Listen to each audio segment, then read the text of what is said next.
चंद्रयान-3 के रोवर प्रज्ञान के एक पेलोड द्वारा चांद पर स्पष्ट रूप से सल्फर की उपस्थिति की पुष्टि की जाने के कुछ दिनों बाद रोवर पर लगे एक दूसरे उपकरण ने दूसरी तकनीक के जरिए चंद्र के दक्षिण ध्रुव क्षेत्र में सल्फर की उपस्थिति की पुष्टि की है। इसके बाद अब तो तय हो गया है कि चांद पर सल्फर मौजूद है। ये देखिए एक रिपोर्ट। इसरो ने एक ट्वीट में कहा है, alpha particle X-ray spectroscope APXS ने सल्फर साथ ही अन्य छोटे तत्वों का पता लगाया है। CH3 की ये खोज वैज्ञानिकों के क्षेत्र में सल्फर S के स्रोत के लिए नए स्पष्टीकरण विकसित करने के लिए मजबूर करती है। क्या ये आंतरिक रूप से मौजूद है या फिर ज्वालामुखीय है या उल्का पिंड जनित है? प्रज्ञान पर लगा उपकरण अल्फा पार्टिकल एक्स-रे स्पेक्ट्रोमीटर नवीनतम तकनीक से लैस है, जिसने चंद्रमा पर सल्फर की उपस्थिति की पुष्टि की है।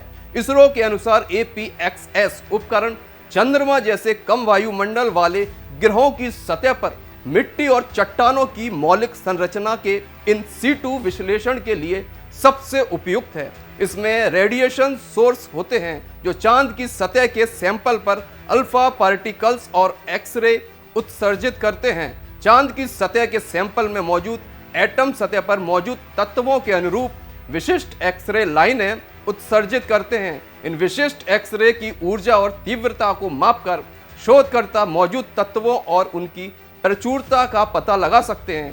इसरो द्वारा जारी किए गए वीडियो में 18 सेंटीमीटर लंबे APXS को घुमाते हुए एक ऑटोमेटिक हिंज मैकेनिज्म दिखाया गया है, जो डिटेक्टर हेड को चंद्रमा की सतह से करीब 5 सेंटीमीटर ऊपर स्थिर करता है।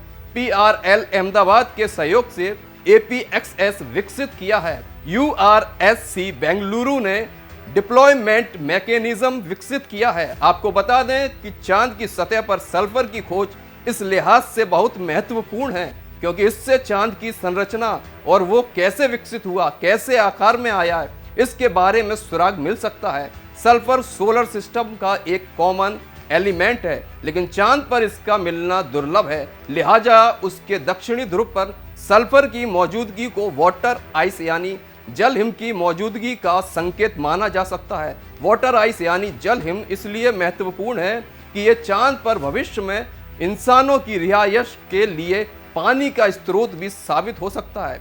इतना ही नहीं, इससे स्पेस क्राफ्ट के लिए ईंधन और ऑक्सीजन भी पैदा किया जा सकता है। वाटर आइस में जीवाणु भी हो सकते हैं, वो धरती से बाहर जिंदगी का सबूत साबित हो सकता है। वैज्ञानिकों को चंद्रमा की धरती पर सल्फर की उम्मीद नहीं थी, लेकिन अब चंद्रयान-3 रोवर प्रज्ञान पर लगे 2 उपकरणों ने चंद्रमा के दक्षिणी ध्रुव क्षेत्र में सल्फर की मौजूदगी की पुष्टि कर दी है। एल्युमिनियम, सिलिकॉन, कैल्शियम, आयरन की अपेक्षा थी और अब वो मिल भी गए।